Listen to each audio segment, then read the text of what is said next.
The transport ship's engines hummed as it approached the massive space station that housed the Galactic Defense Academy. Through the viewport, Maya Chen pressed her small hands against the cool metal and stared at the structure that would be her home for the next 4 years. The academy was enormous, built like a wheel spinning slowly in the void of space. Docking bays dotted its outer rim like windows, and ships of every size and species came and went in a constant dance of arrivals and departures. Maya pulled her worn jacket tighter around her thin frame. At 17, she barely reached 5 feet tall, and her slight build made her look even younger. Her dark hair was pulled back in a simple ponytail, and her brown eyes held a quiet intensity that most people never noticed. She carried only a small bag with her few belongings, everything she owned in the galaxy. The other cadets on the transport ship were easy to spot. There was Karath, a massive Zeltharian whose purple skin gleamed under the ship's lights. His 4 arms were each as thick as Maya's waist, and his species was known throughout the galaxy for their incredible strength. He stood nearly 8 feet tall and had to duck to avoid hitting his horned head on the ceiling. The other cadets gave him plenty of space, partly out of respect and partly out of fear. Sitting near the front was Vextar, a Mechanian whose silver cybernetic implants covered half of his angular face. His people had merged with technology centuries ago, becoming living computers capable of processing information faster than any organic brain. Blue lights flickered beneath his metallic skin as he interfaced directly with the ship's computer systems, probably downloading technical specifications just for fun. Then, there was Elena Volkov from the Mars colonies. She was tall and athletic, with short blonde hair and muscles that spoke of years of high-gravity training. Her family had a long military tradition, and she carried herself with the confidence of someone who had been preparing for this moment her entire life. Even sitting down, she radiated the kind of presence that made others want to follow her. Maya watched them all and felt very small indeed. The docking procedure took 20 minutes, during which the cadets were briefed on basic academy rules. No fighting outside designated training areas. No unauthorized access to restricted sections. Respect for all species and cultures. Standard stuff that Maya had memorized from the orientation materials weeks ago. When the airlock finally opened, they were greeted by Commander Thraxet, a veteran Kytherian whose insectoid features and clicking mandibles made even the bravest cadets nervous. His compound eyes swept over the new arrivals with mechanical precision. "Welcome to the Galactic Defense Academy," his translator rendered his clicking speech into standard galactic. "You are here because your worlds believe you have potential. Whether that belief is justified remains to be seen. Follow me." The group moved through corridors that seemed to stretch forever. The station's artificial gravity felt exactly like Earth normal, which was comfortable for Maya but probably required constant adjustment for the other species. The walls were lined with holographic displays showing historical battles, famous commanders, and rotating statistics about the Academy's performance records. The Academy houses approximately 8,000 cadets at any given time, Commander Thraxet continued as they walked. Representatives from over 200 worlds and 47 species. You will be divided into training cohorts of 20 cadets each. These will be your primary units for most activities over the next 4 years. They pass through a massive central hub where cadets of dozens of different species moved about their daily routines. Maya saw beings she had only read about in textbooks, crystalline ethereals who seemed to float rather than walk, massive bear-like urchins whose fur changed color with their moods, and sleek aquatic nereids who moved through special water-filled corridors that intersected with the main walkways. Each cohort is designed to simulate the diversity you will encounter in actual Galactic Defense Force units, the commander explained. You will learn to work together despite differences in physiology, psychology, and cultural background. Those who cannot adapt will be sent home. Maya's stomach clenched. She had worked so hard just to get here. Her test scores had been good enough, barely, but she knew she had been accepted more for diversity than for any obvious potential. Earth was still relatively new to galactic civilization, having joined only 50 years ago, and there were quotas to fill. They reached their assigned dormitory section, a ring of rooms connected by a common area. The space was designed to accommodate various species, adjustable gravity zones, different atmospheric mixes available on request, and furniture that could reshape itself to fit different body types. You have 1 hour to settle in, Commander Thraxet announced. Then, report to Training Base 7 for your first assessment. Do not be late. Maya found her assigned room and palmed the access panel.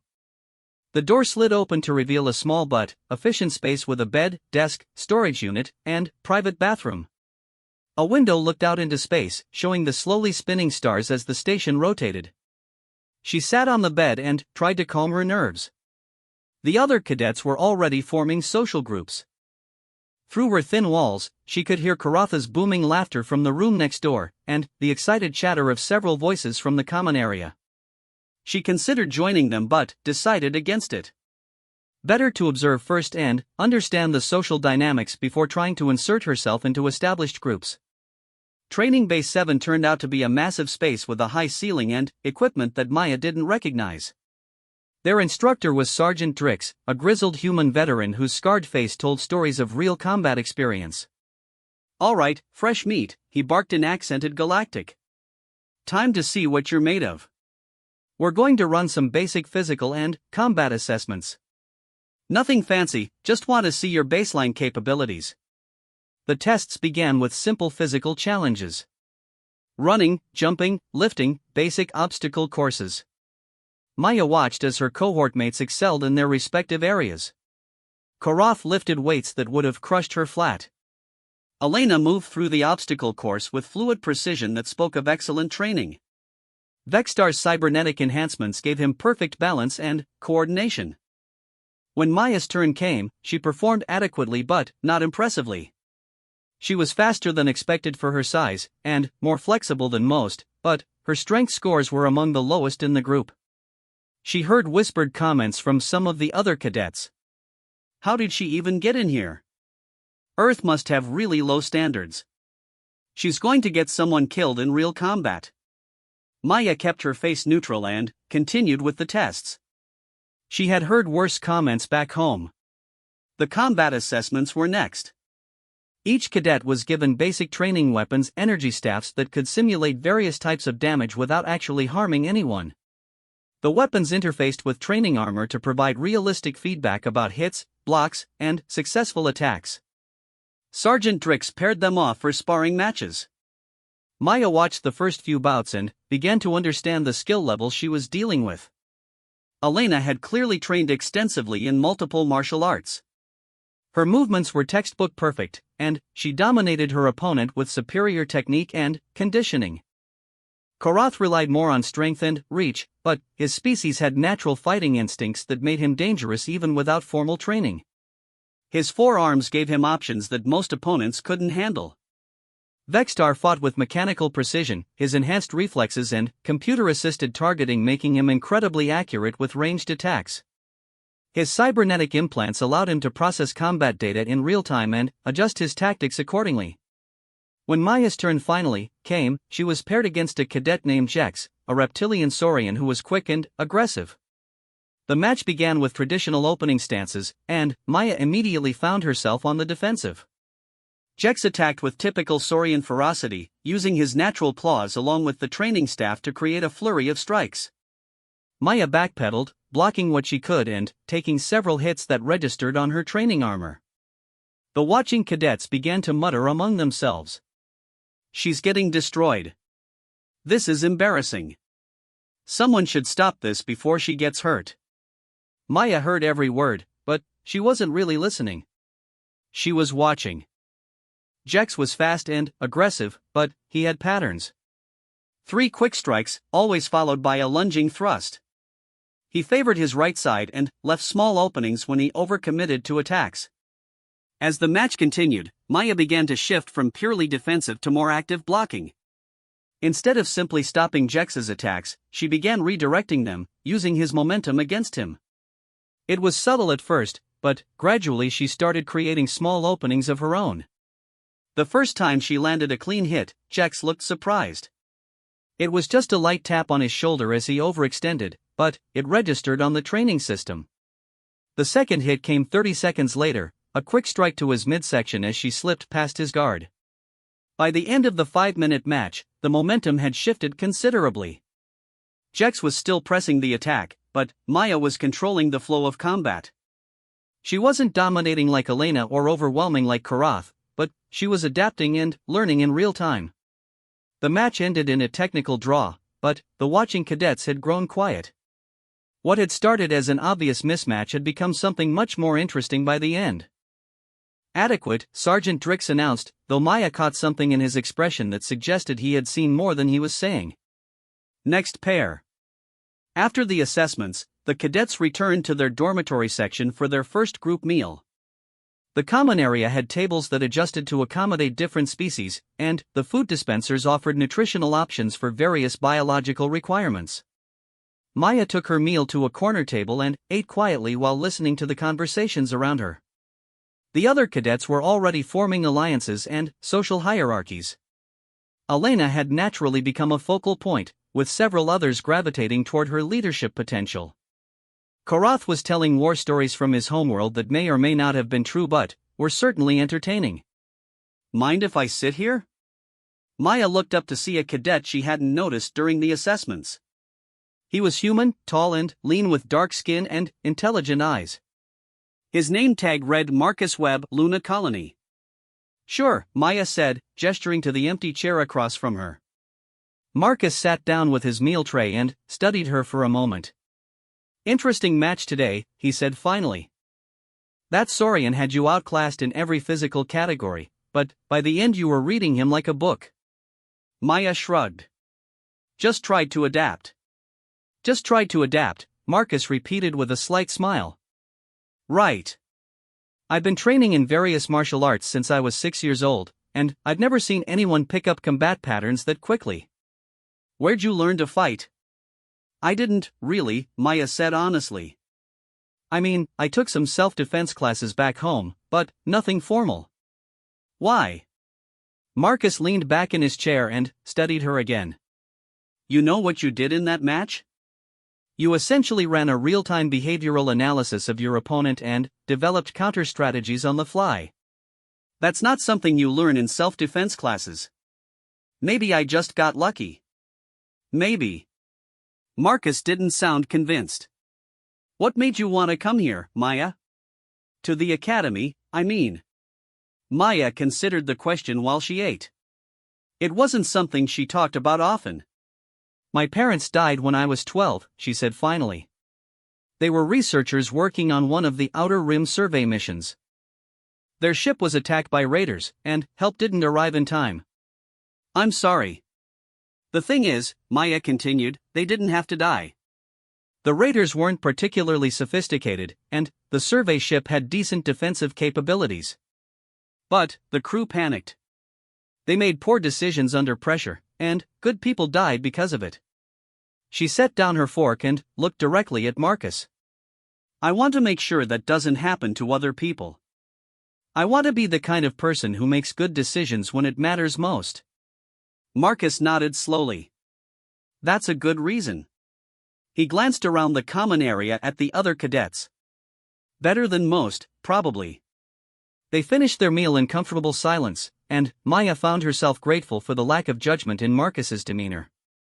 He didn't seem to care that she was small or unimpressive. He was more interested in what she was thinking than what she looked like. The next few days fell into a routine of classes, training, and assessments. Maya struggled with some of the physical requirements but excelled in tactical analysis and strategic thinking. Her scores in xenobiology and cultural studies were among the highest in her cohort, and she showed an unusual aptitude for languages, picking up basic conversational skills in several alien tongues within days. But it was the combat training that continued to surprise everyone, including Maya herself. Each sparring match followed a similar pattern. She would start poorly, taking hits and struggling to keep up with opponents who were clearly superior in terms of raw ability. But, as the matches progressed, she would begin to adapt. By the end of each bout, she was competitive even against much stronger opponents. "It's like she downloads their fighting style," she heard one cadet mutter to another after watching her match against a heavily armored Taurian. "She starts every fight like a beginner, but by the end she knows exactly what they're going to do." The comment bothered Maya more than she cared to admit. She wasn't downloading anything, she was just watching and learning. Wasn't that what everyone did? But, when she really thought about it, she realized that most people didn't pick up patterns as quickly as she did. They might notice that an opponent favored their left side, but they wouldn't automatically adjust their entire fighting strategy to exploit that weakness within minutes. 3 weeks into the term, their cohort was assigned their first major exercise. It was designed to test teamwork and problem-solving under pressure. The scenario involved a rescue mission on a hostile planet, with multiple objectives and a time limit that made success nearly impossible without perfect coordination. Elena was the obvious choice for team leader, and no one objected when she took charge of planning. She assigned roles based on each cadet's apparent strengths. Korath would handle heavy lifting and direct combat. Vexstar would manage technical systems and communications. The various other specialists would handle their respective areas of expertise. Maya found herself assigned to reconnaissance and intelligence gathering. It wasn't a glamorous role, but it was important, and Elena had noticed her high scores in observation and analysis. "Your job is to watch everything," Elena explained during their planning session. "Look for patterns, weaknesses in enemy positions, changes in their behavior. Anything that might give us an advantage." The exercise took place in a massive holographic simulation chamber that could create entire planets complete with realistic weather, terrain, and enemy forces. The scenario they faced was brutal: a crashed civilian transport on a world controlled by hostile forces, with survivors scattered across a wide area and enemy patrols actively hunting them. Maya's team started well. Elena's leadership was solid, and everyone executed their assigned roles competently. They managed to locate and extract the first group of survivors without major incident. But, as they moved deeper into enemy territory, the simulation began to adapt to their tactics. The enemy forces started changing their patrol patterns. Routes that had been safe became dangerous. Ambush points that the team had successfully avoided were suddenly relocated to catch them off guard. It was exactly the kind of dynamic scenario that separated good cadets from great ones.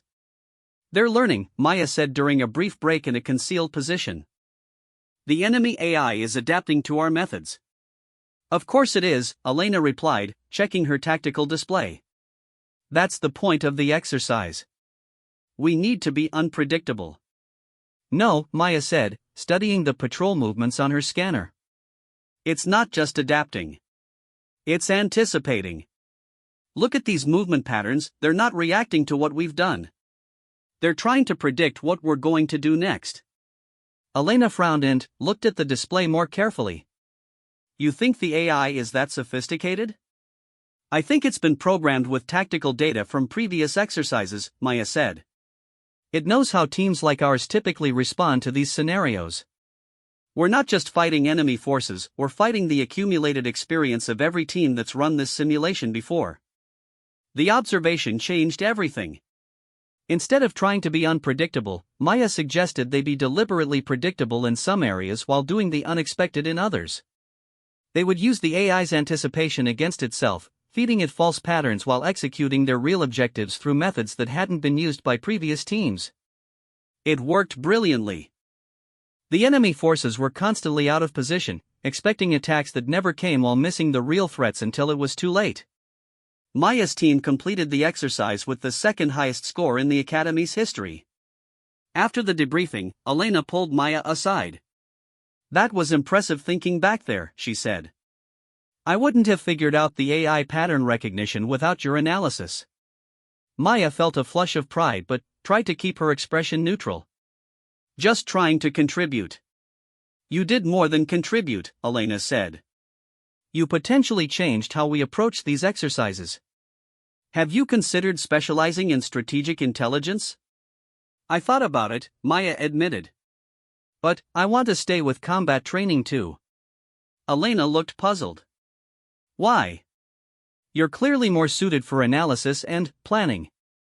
Combat specialization is brutal, and, honestly, your physical scores."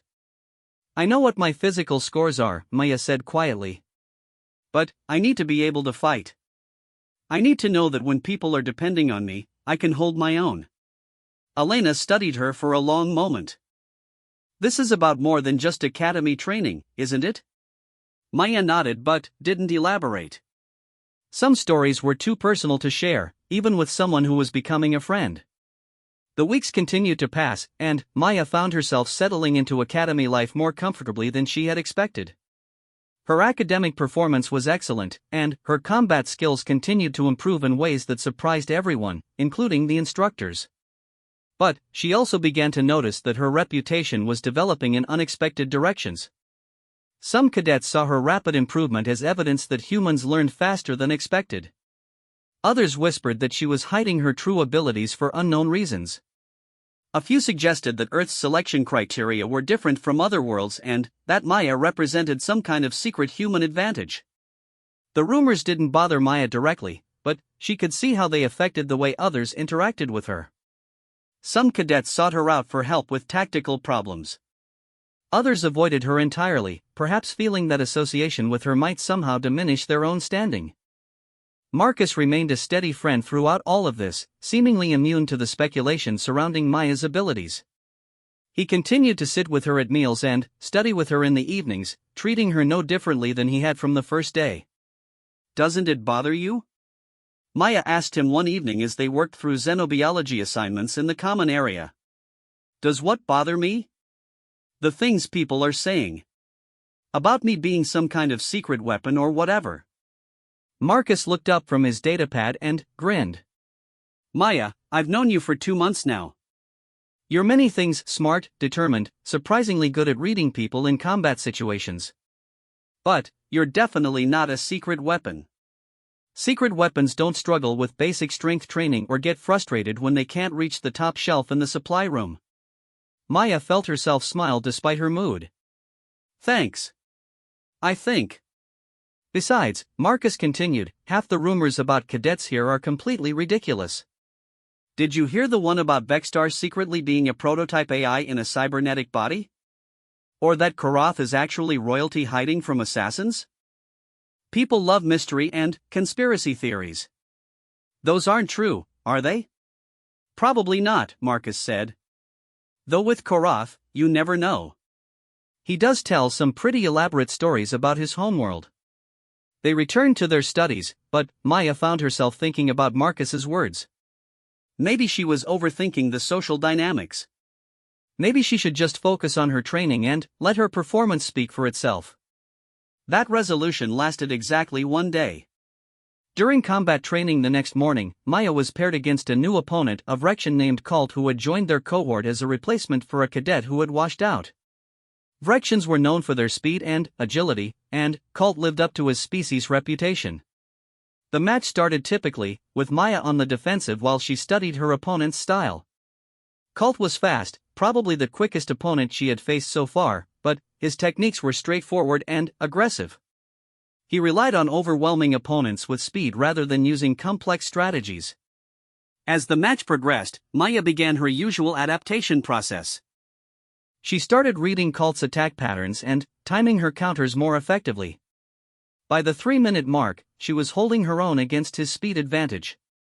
And that's when something unusual happened. Colt attempted a complex spinning attack that Maya had never seen before. Without thinking, she responded with a counter technique that seemed to flow naturally from her training, redirecting his momentum and leaving him vulnerable to a follow-up strike. The problem was, she had never learned that counter technique. It wasn't part of any formal martial arts system she had studied, and it wasn't something that could be improvised on the spot. The movement was too precise, too perfectly timed to be accidental. But somehow, she had known exactly what to do. The match ended with Maya's victory, her first decisive win against a clearly superior opponent. The watching cadets erupted in surprised chatter, and even Sergeant Drix looked thoughtful as he studied the combat logs. Maya barely heard any of it. She was too busy trying to understand what had just happened. In that moment when Colt had attacked, it was as if she had accessed knowledge that wasn't hers. The counter technique had felt familiar, like something she had practiced 1,000 times before. But she knew with absolute certainty that she had never seen that move in her life. After training, Maya retreated to her room and tried to make sense of what had occurred. She replayed the moment in her mind over and over, but it remained inexplicable. The technique had emerged from some part of her consciousness that she didn't understand. A soft chime indicated someone at her door. She opened it to find Marcus standing in the hallway, looking concerned. "You okay?" he asked. "You disappeared pretty quickly after training." Maya hesitated, then stepped aside to let him in. Marcus was probably the only person she trusted enough to talk about this. "Something weird happened during my match with Colt," she said once the door had closed behind him. "Yeah, I saw. Nice counter to that spinning attack. Where'd you learn that move?" "That's the problem," Maya said. "I didn't learn it. I've never seen that technique before in my life, but when he attacked, I just knew what to do." Marcus frowned. "What do you mean, you knew?" Maya struggled to find the right words. "It was like muscle memory, but for something I'd never practiced. The movement felt completely natural, like I'd done it thousands of times. But, Marcus, I swear to you, I have never seen that counter technique anywhere." They sat in silence for several minutes while Marcus processed this information. Finally, he spoke. "Maya, can I ask you something personal?" She nodded. "You said your parents were researchers. What exactly were they researching?" Maya felt a chill run down her spine. "They were xenobiologists studying adaptation patterns in various species." "Why? Did they ever experiment on themselves? Or on you?" "No," Maya said immediately, then paused. "I mean, I don't think so. They were always running medical scans on me when I was little, but they said it was just to make sure I was healthy. Lots of families on Earth were having genetic screenings done in those days to check for hereditary diseases." Marcus's expression grew more serious. "Maya, I think you need to consider the possibility that your parents might have done something to enhance your learning capabilities. What you're describing, instant access to combat techniques you've never learned, that's not normal human ability."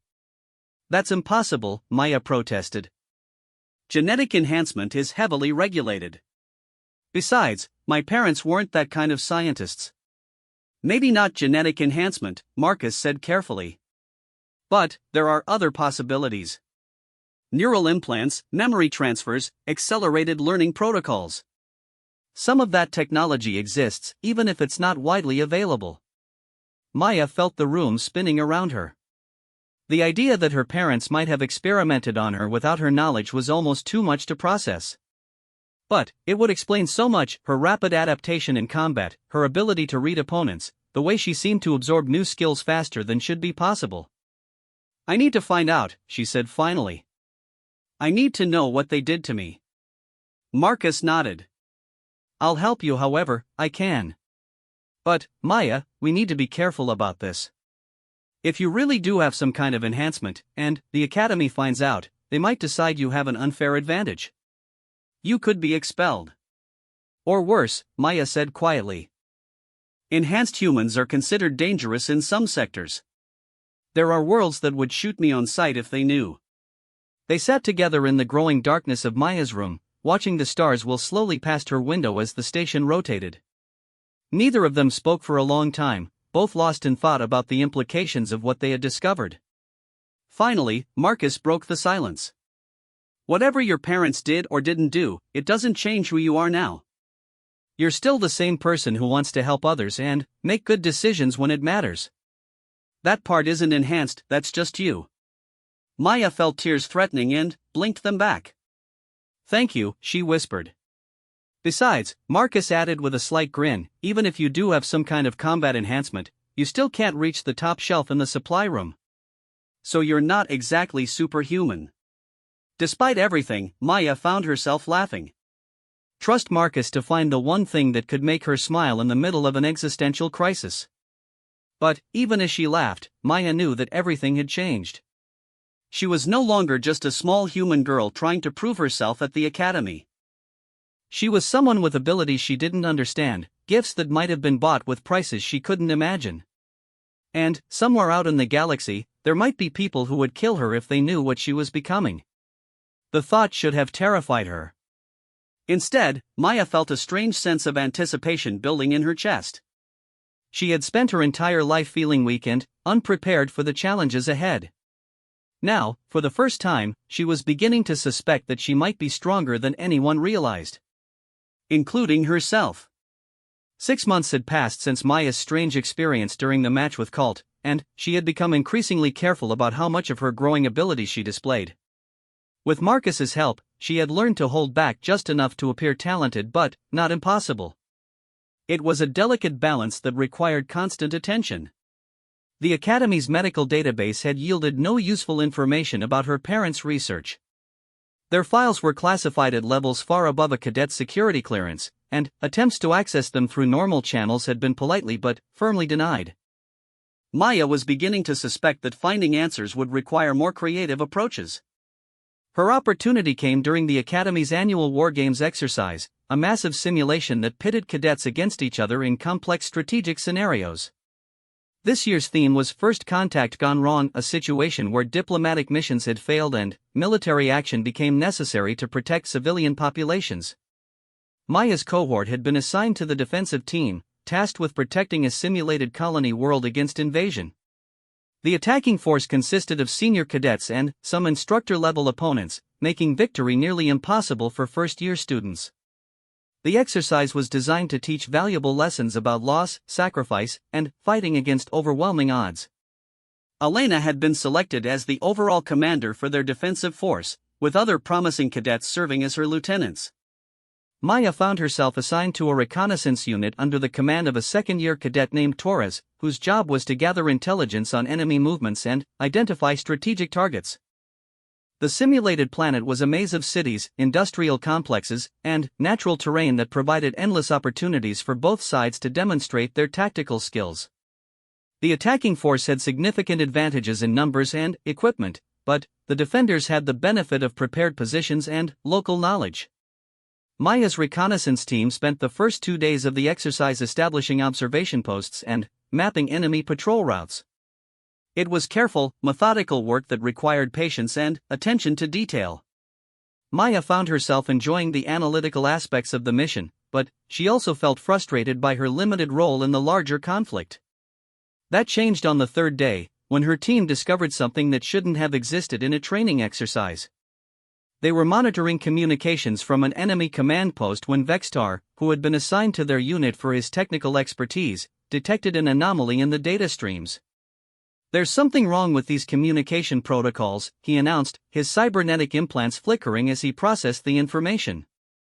"They're using encryption methods that aren't part of the Academy's simulation systems." Torres frowned and moved to look over Vextar's shoulder. "What do you mean?" "These aren't training programs," Vextar explained, highlighting sections of code on his display. "Someone has introduced actual military-grade communication systems into the exercise. The encryption keys are from active Galactic Defense Force operations." Maya felt a chill run down her spine. "Are you saying that someone has hacked the Academy systems?" "Either that, or someone with very high security clearance has deliberately introduced real military assets into what's supposed to be a training exercise," Vextar said. "Either way, this isn't normal." Torres activated his secure communication link to report the discovery to Elena and the other defensive commanders. But before he could establish contact, their position came under attack from a force that moved with deadly precision and used weapons that hit considerably harder than standard training equipment.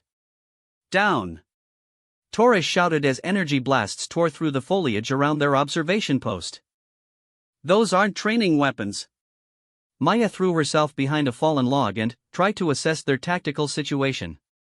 Their attackers were advancing in a coordinated pattern that spoke of professional military training, not the improvised tactics typically used by Academy cadets. Worse, their equipment was clearly superior to anything the reconnaissance team had been issued. "We need to get out of here," Torres said, firing return shots with his training weapon that seemed pitifully inadequate against their opponents. "Maya, can you find us an escape route?" Maya studied the terrain around their position and quickly identified several possible withdrawal paths. But, as she watched their attackers' movement patterns, she realized something that made her blood run cold. These weren't cadets. These were professionals, and they were systematically eliminating any witnesses to whatever operation they were conducting within the Academy's exercise. "Torres," she said quietly, "I don't think we're supposed to escape." "What do you mean?" "Look at their positioning," Maya pointed to the advancing figures. "They're not trying to capture or defeat us. They're trying to eliminate us permanently. This isn't part of the exercise. Torres followed her gaze and his expression grew grim as he understood what she was seeing. Vexstar, can you get a message to Academy Security? I'm trying, Vexstar replied, his cybernetic systems working frantically. But someone is jamming our communications. We're completely cut off. The attacking force was closing in rapidly, and Maya realized that their training weapons would be useless against opponents who clearly had lethal intent. They needed a different approach. I have an idea, she said, but you're not going to like it. At this point, I'm open to suggestions, Torres replied. We split up, Maya explained. You and Vexstar create a distraction and try to draw them away from this position. I'll circle around behind them and try to gather intelligence on what they're really doing here. Absolutely not, Torres said immediately. I'm not leaving a cadet alone against professional killers. I'm the smallest and fastest member of this team, Maya pointed out. If anyone can move through their lines undetected, it's me. Besides, someone needs to find out what's really happening here. She's right, Vexstar said reluctantly. And if these really are outside operatives, then the Academy needs to know immediately. We can't let them complete whatever mission they're on.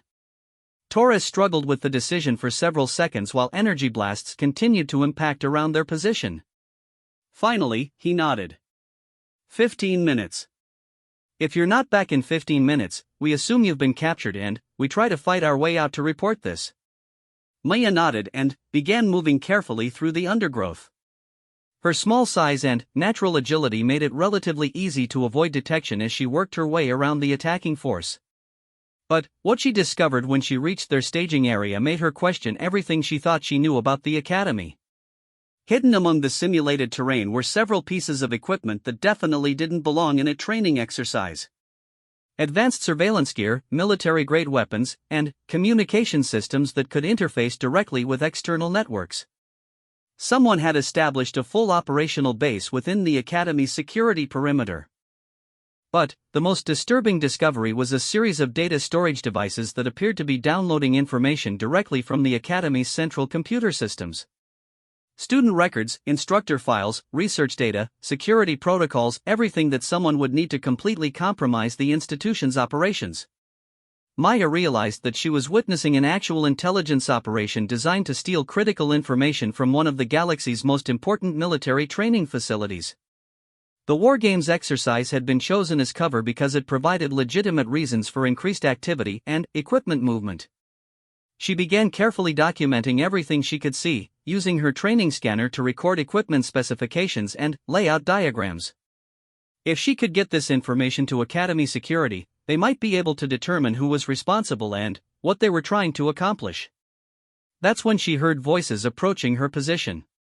The reconnaissance team has been neutralized, someone said in accented Galactic. But one of them may have escaped.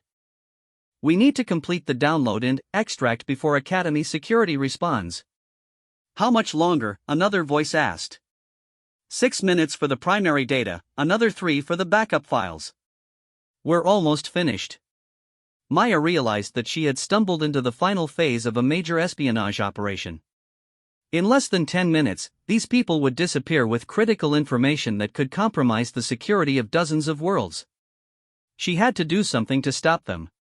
The logical choice was to retreat and try to warn Academy Security, but Maya knew that by the time help arrived, the operatives would be long gone.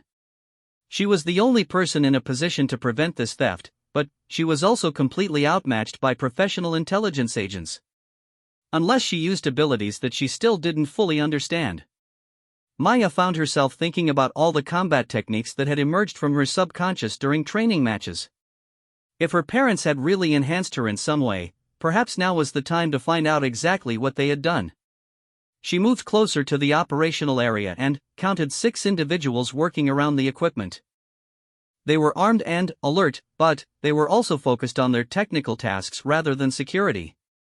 If she moved quickly and precisely, she might be able to disable their operation before they could respond. The first operative never saw her coming. Maya emerged from concealment and struck him with a combination of pressure point attacks that should have been impossible for someone with her limited training to know. He collapsed silently, his nervous system temporarily disrupted by techniques that seemed to flow from her muscle memory.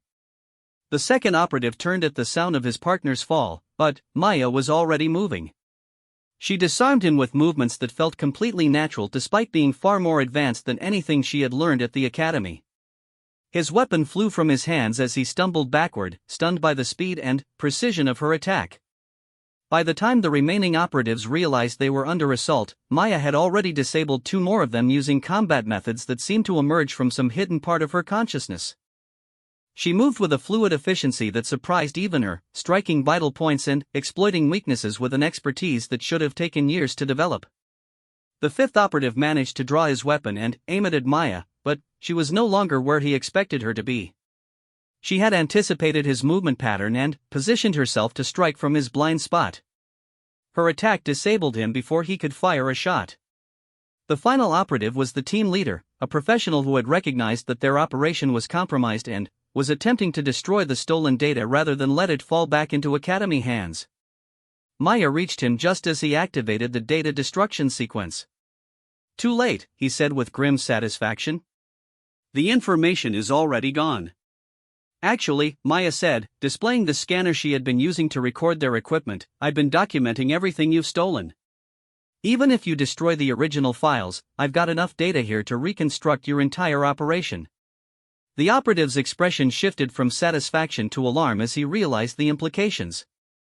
"You're just a cadet," he said. "You can't possibly understand what you're dealing with." "Maybe not," Maya agreed. "But I understand enough to know that you've committed an act of war against the Galactic Defense Academy. That makes you my enemy." The operative reached for a backup weapon, but Maya was already moving. Her final strike was precise and efficient, targeting nerve clusters that would incapacitate him without causing permanent damage.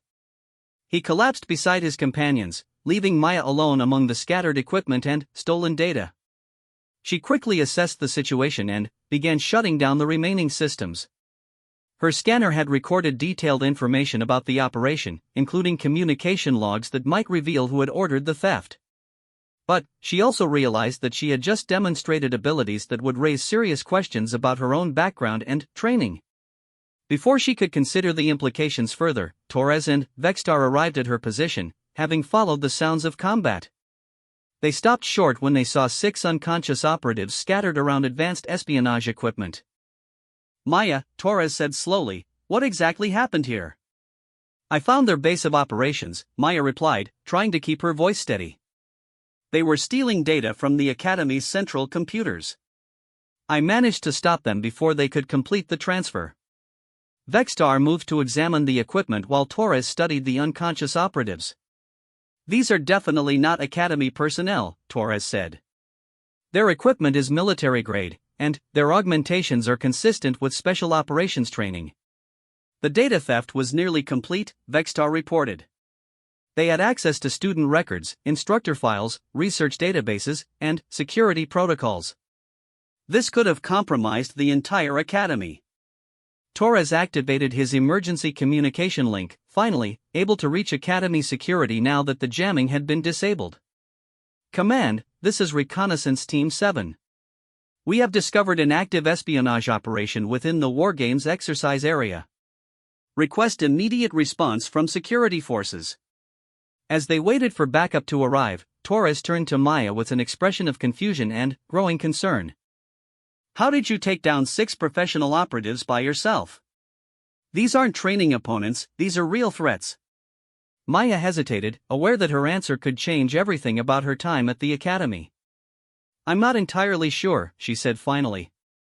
"I just reacted to the situation and did what seemed necessary." "Maya," Vextar said, his cybernetic systems scanning the combat area, "the tactical data from this engagement shows strike patterns and techniques that are far beyond Academy training levels.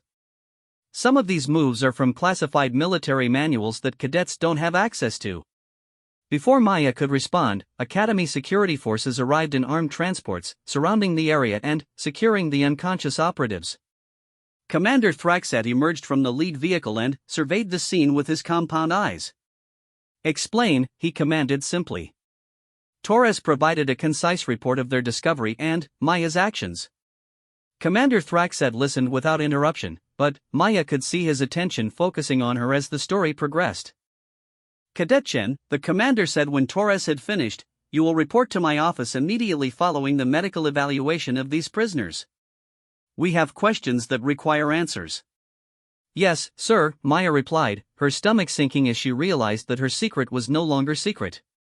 The captured operatives were taken to the Academy's detention facilities, while their equipment was secured for analysis.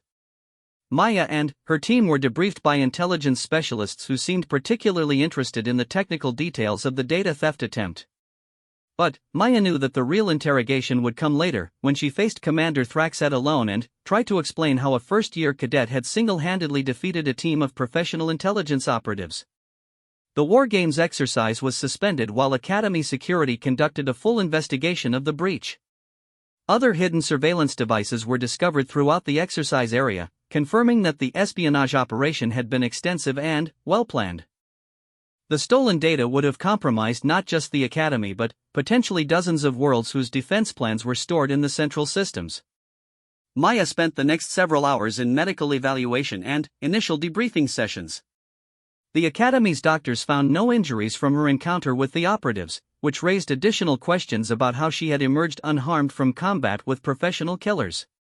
Finally, as the station's day cycle entered its evening phase, Maya found herself standing outside Commander Thraxet's office. She palmed the access panel and entered when prompted. The commander's office was spartanly decorated, with displays showing Academy performance statistics and commendation records.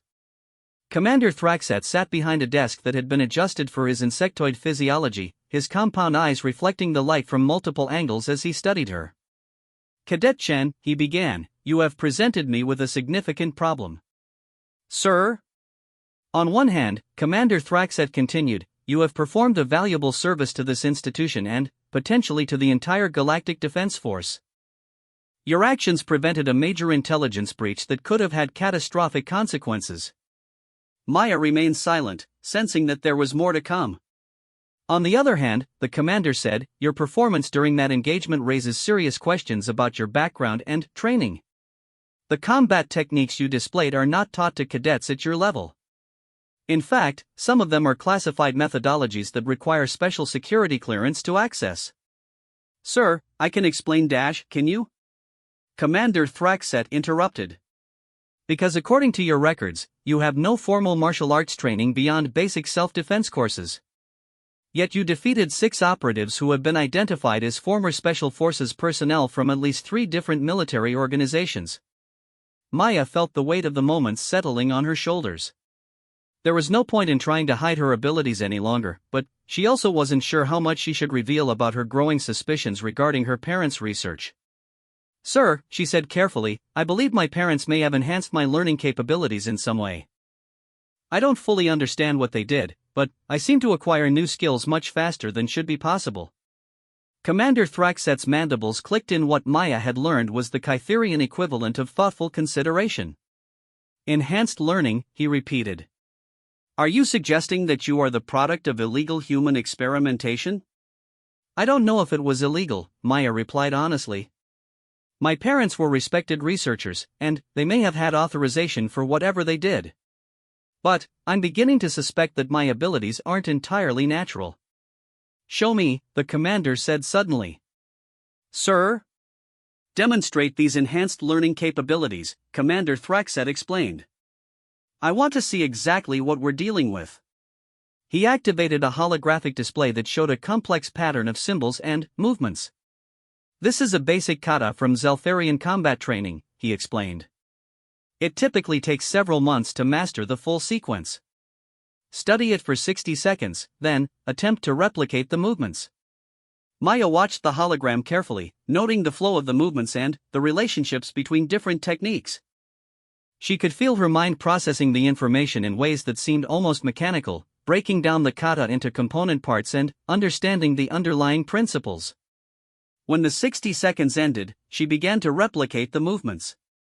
To her own amazement, the kata felt natural and familiar, as if she had practiced it many times before. Her body moved through the complex sequence with fluid precision, incorporating subtle details that shouldn't have been visible in such a brief observation period.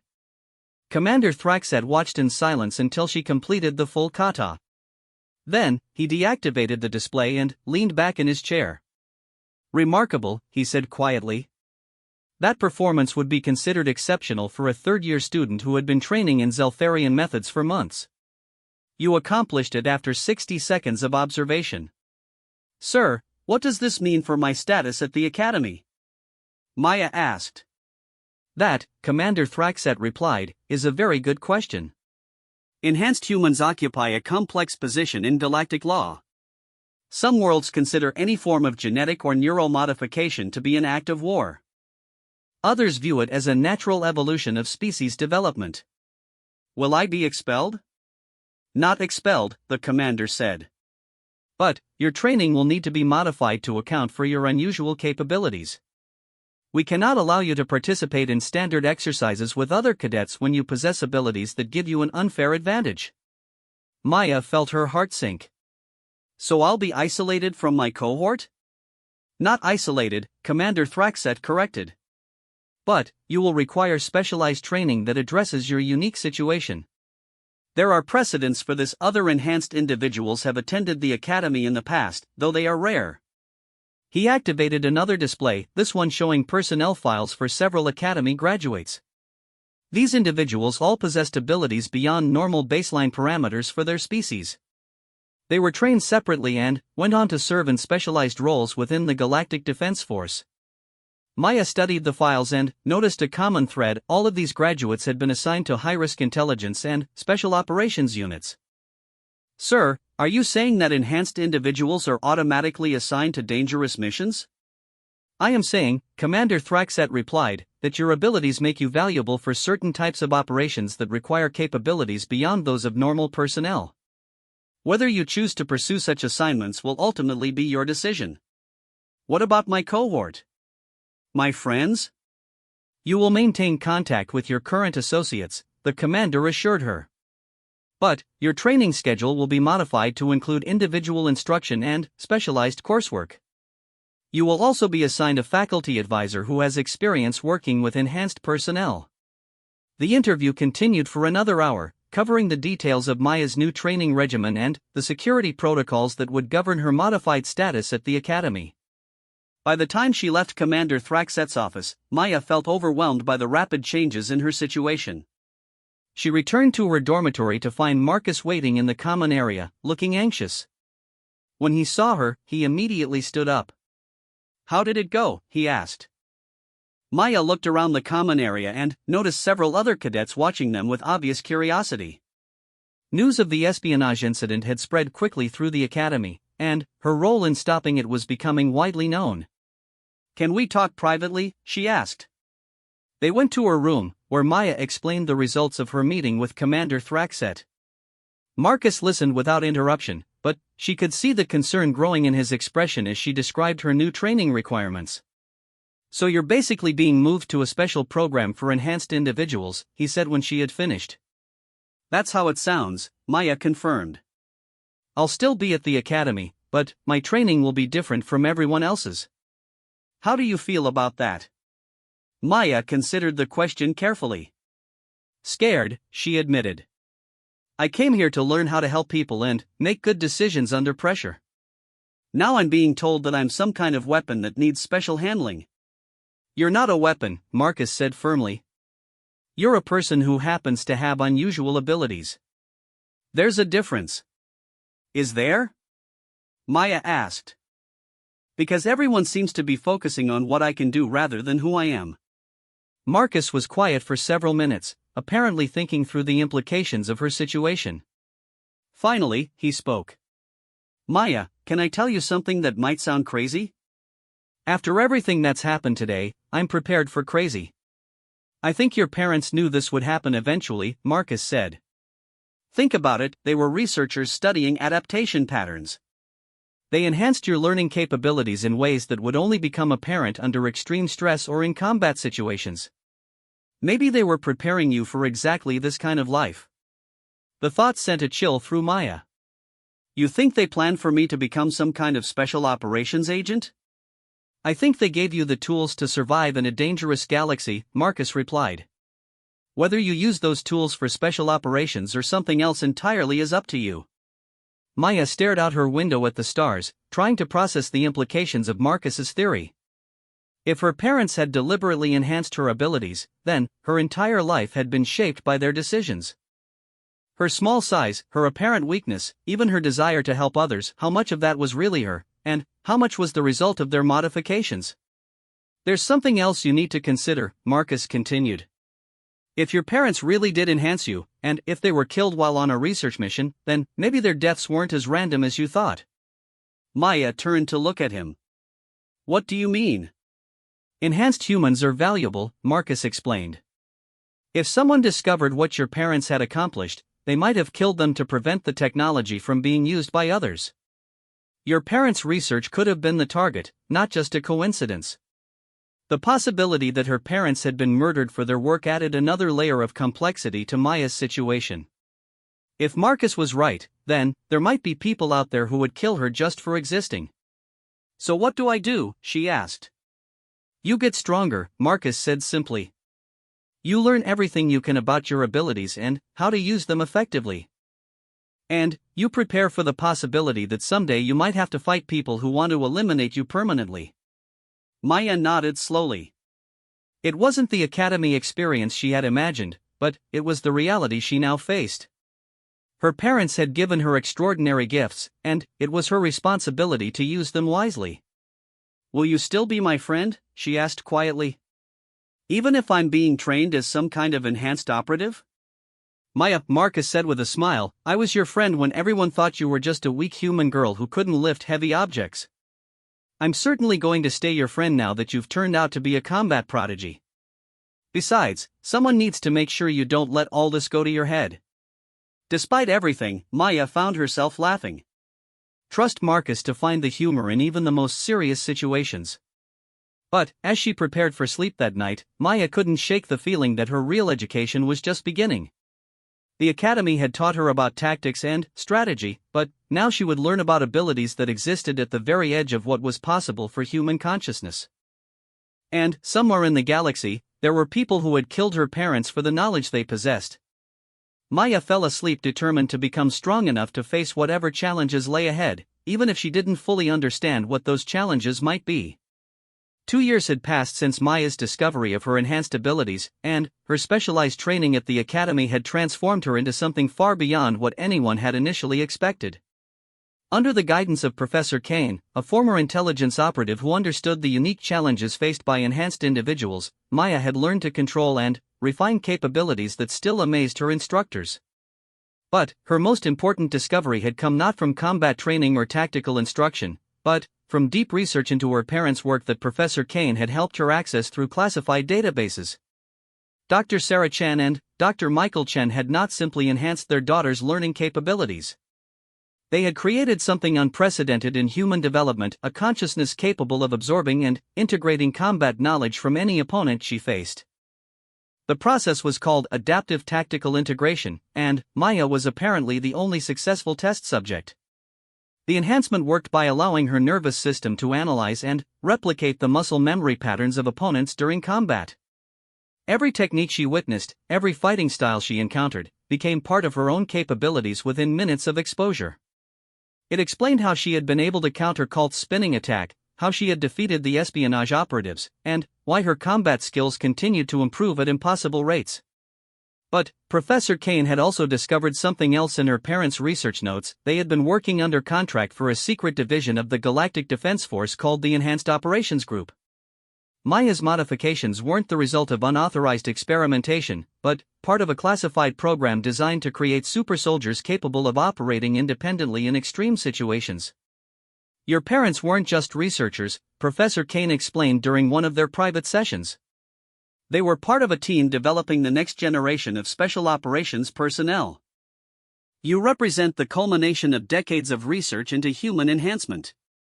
Then, why was I placed with a normal family on Earth? Maya asked. Why wasn't I raised in a military facility? Because enhanced individuals who grow up in institutional settings tend to develop psychological instabilities, Professor Kane replied. Your parents insisted that you be raised in a normal family environment to ensure proper emotional development. They wanted you to understand the value of the people you might someday be called upon to protect. Maya absorbed this information with mixed feelings. On one hand, it explained why she had always felt driven to help others and make a positive difference in the galaxy. On the other hand, it meant that her entire life had been planned by people she had never met, for purposes she was only beginning to understand. "Professor," she said carefully, "what happened to the Enhanced Operations Group? Why aren't they the ones training me now?" Professor Kane's expression grew grim. "The program was shut down after your parents' deaths.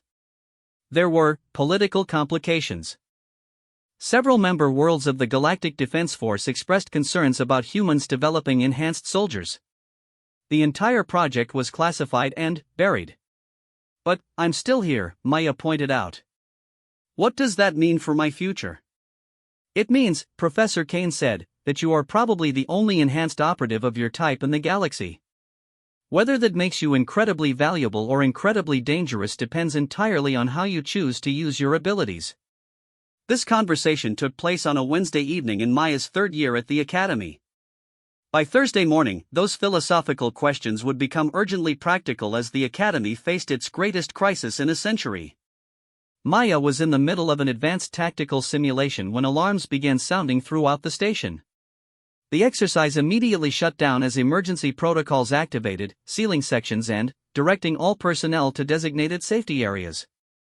"All cadets report to emergency stations," Commander Thraxet's voice echoed through the communication systems. "This is not a drill. Repeat, this is not a drill." Maya quickly gathered her equipment and headed for her assigned emergency station in the central hub. As she moved through the corridors, she could see through the viewports that something was very wrong outside the academy. A massive alien fleet had emerged from hyperspace and was positioning itself around the station. The ships were unlike anything Maya had seen in her xenology classes, sleek, predatory vessels that seemed to absorb light rather than reflect it. Their formation suggested military precision and hostile intent. The central hub was chaos as thousands of cadets from hundreds of worlds tried to understand what was happening. Maya found Marcus near their designated assembly area, his face pale with concern. "Any idea who they are?" she asked. "No one's saying," Marcus replied. "But the instructors look scared, and that's not a good sign." Before Maya could respond, Commander Thraxet's voice cut through the noise in the hub. "Attention all personnel. The Academy is currently surrounded by vessels of unknown origin. They have not responded to our communication attempts, but their positioning suggests hostile intent. All cadets will remain in designated areas while senior staff attempts to resolve this situation." The next few hours passed in tense uncertainty. Maya and her fellow cadets waited in the hub while rumors and speculation flew through the crowd. Some suggested that this was an elaborate training exercise designed to test their responses to unexpected situations. Others worried that the Academy was under actual attack by forces that wanted to eliminate the next generation of Galactic Defense Force officers. Maya's enhanced hearing allowed her to pick up fragments of conversations among the instructors, and what she heard was not encouraging. The alien fleet was not responding to any form of communication, and their technology appeared to be significantly more advanced than anything in the GDF arsenal. "Maya," Marcus whispered, "look at the faculty. They're scared." Maya followed his gaze and realized he was right. The instructors and senior officers were displaying body language that suggested genuine fear rather than the controlled concern she would expect during a training scenario. Whatever was happening outside the academy, it was real and serious. That assessment was confirmed when Professor Kane appeared at Maya's shoulder. "I need you to come with me," he said quietly. "Immediately." Maya followed Professor Kane through corridors she had never seen before, past security checkpoints that required his authorization to access. They eventually reached a command center buried deep within the Academy's core, where she saw displays showing tactical information about the alien fleet. "Maya," Professor Kane said without preamble, "we have a serious problem. The fleet outside belongs to a species called the Devourers.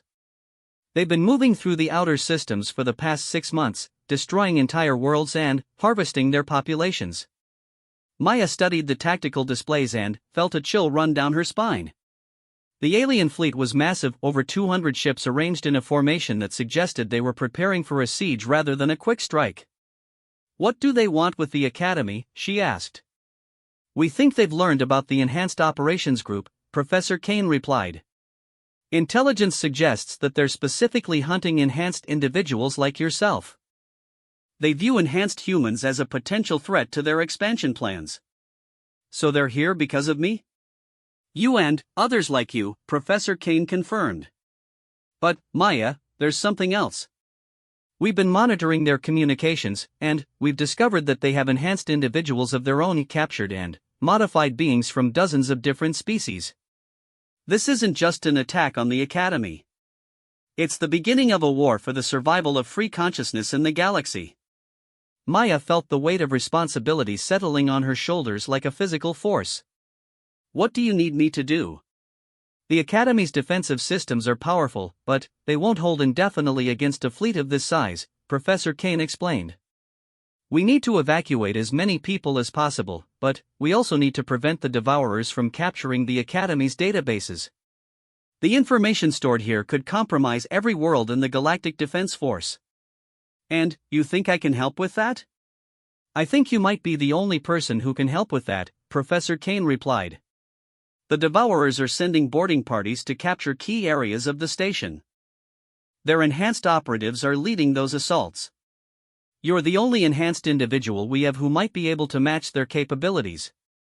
Maya looked at the tactical displays again and began to understand the true scope of the challenge they faced.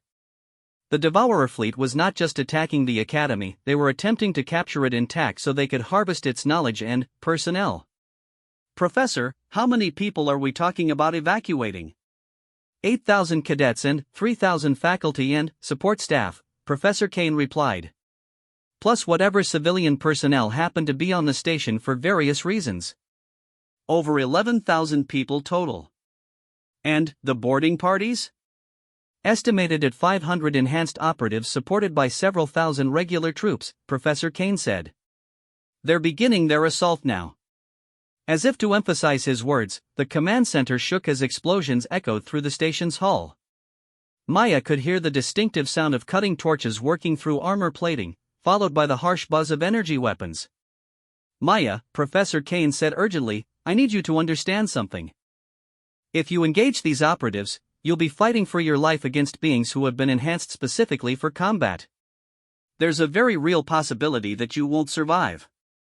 "Professor," Maya replied, surprising herself with the calmness in her voice, "my parents died trying to protect innocent people.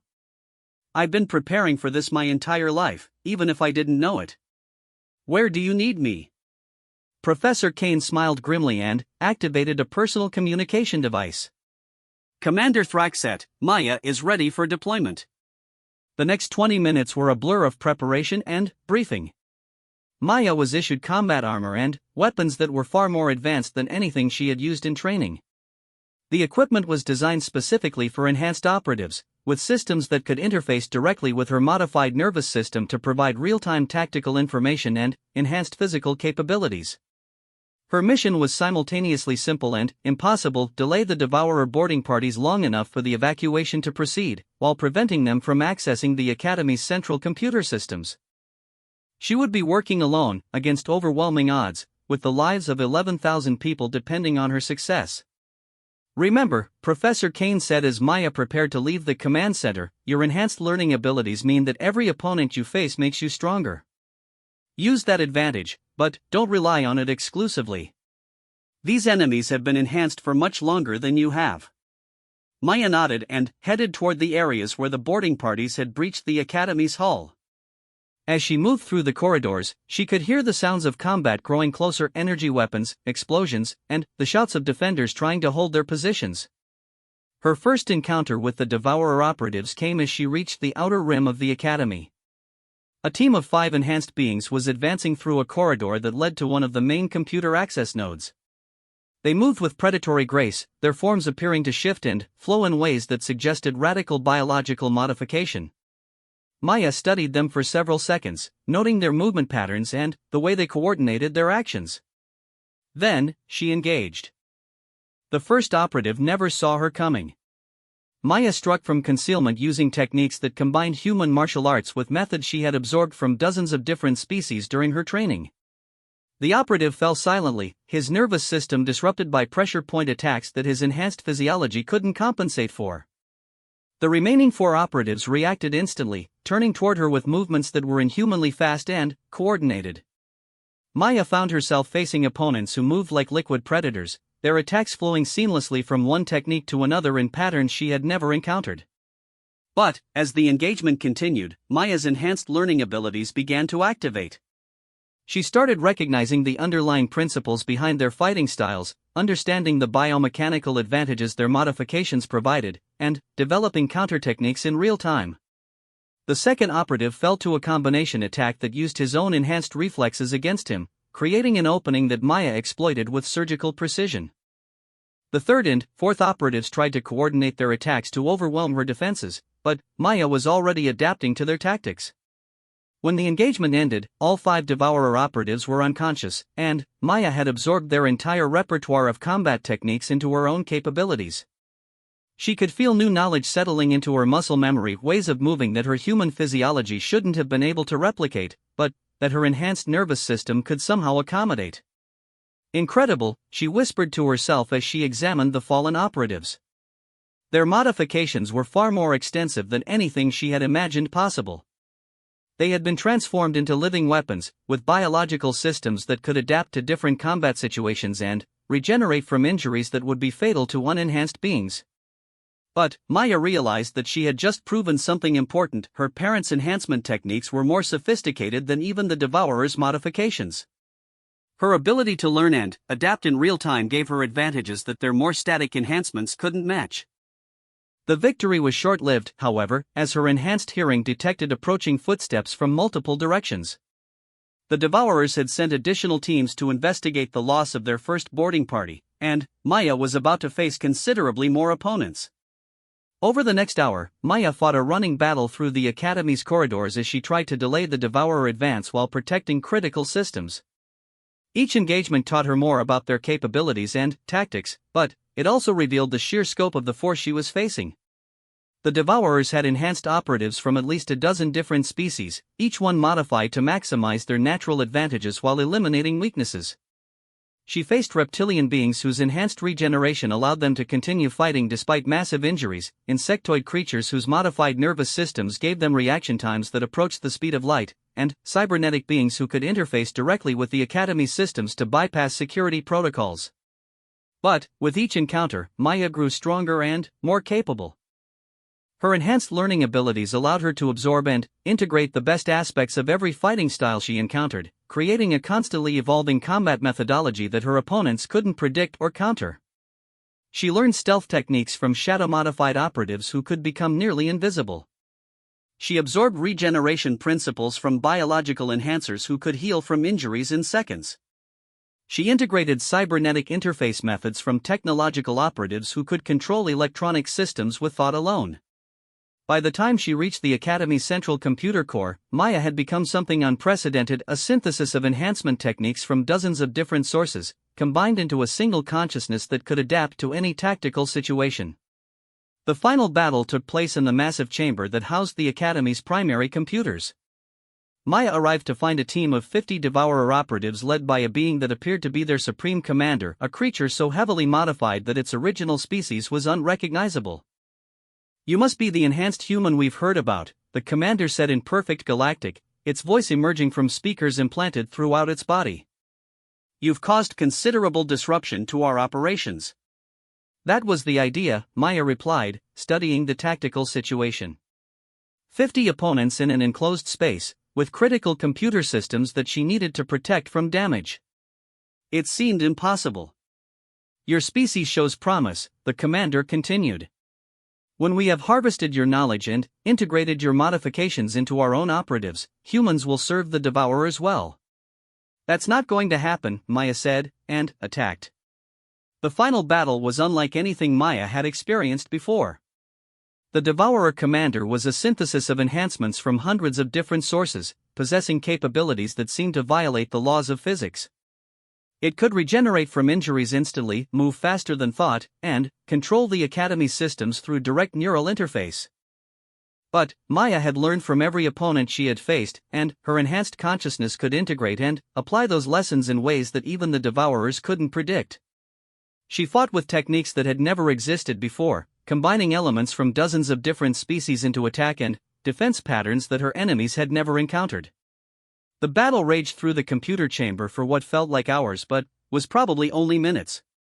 Maya faced overwhelming odds against opponents who had been designed specifically for combat, but her adaptive abilities allowed her to continuously evolve her tactics in response to their strategies. When the dust finally settled, Maya stood alone among the fallen Devourer operatives. She had absorbed their knowledge, their techniques, and their understanding of enhancement technology. More importantly, she had prevented them from accessing the Academy's databases. But, as she surveyed the aftermath of the battle, Maya realized that this was only the beginning. The Devourers represented a threat to every free consciousness in the galaxy, and defeating them would require capabilities that went far beyond what any single individual could provide. "Professor Kane," she said, activating her communication device. "The computer core is secure. What's the status of the evacuation?" 90% complete, came the reply. "Maya, the Devourer fleet is beginning to withdraw. I think you've convinced them that the Academy isn't worth the cost of taking it." Maya nodded, but she wasn't satisfied with simply driving off the immediate threat. The Devourers would return, probably with greater numbers and better preparations. The galaxy needed to be warned about what was coming. "Professor, I need access to the long-range communication systems," she said. "It's time to let the Galactic Defense Force know what they're really facing." Over the next several hours, Maya compiled a comprehensive report on the Devourer capabilities, their enhancement techniques, and the threat they represented to galactic civilization. Her analysis included tactical recommendations for countering their operatives and strategic suggestions for organizing a coordinated defense. But, most importantly, she included information about her own enhanced abilities and offered her services to the Galactic Defense Force as a specialist in combating enhanced opponents. The response came within days. The GDF was forming a new special operations unit specifically designed to counter the Devourer threat, and they wanted Maya to serve as the unit's primary tactical specialist and field operative. "It's what your parents would have wanted," Professor Kane said as Maya prepared to leave the Academy. "They created you to protect people, and now you have the chance to protect entire worlds." Maya looked out the viewport at the stars, thinking about the challenges ahead. The Devourers were still out there, harvesting populations and building their enhanced armies. There would be battles that made her recent experience seem insignificant by comparison. But she was no longer the small, weak girl who had arrived at the Academy 3 years ago. She had become something unprecedented, a consciousness capable of learning from any opponent, adapting to any situation, and growing stronger with every challenge she faced. Most importantly, she had chosen to use those abilities to protect others rather than to dominate them. That choice, more than any enhancement her parents had given her, was what made her truly human. As the transport ship carried her toward her new assignment, Maya reflected on how far she had come since that first day when everyone had ignored the weak girl from Earth. Now, she was heading to war as humanity's greatest weapon against an enemy that threatened the freedom of every thinking being in the galaxy. But, in her heart, she was still the same person who wanted to help others and make good decisions when it mattered most. Her parents had given her extraordinary abilities, but they had also given her something more important, the moral compass to use those abilities wisely.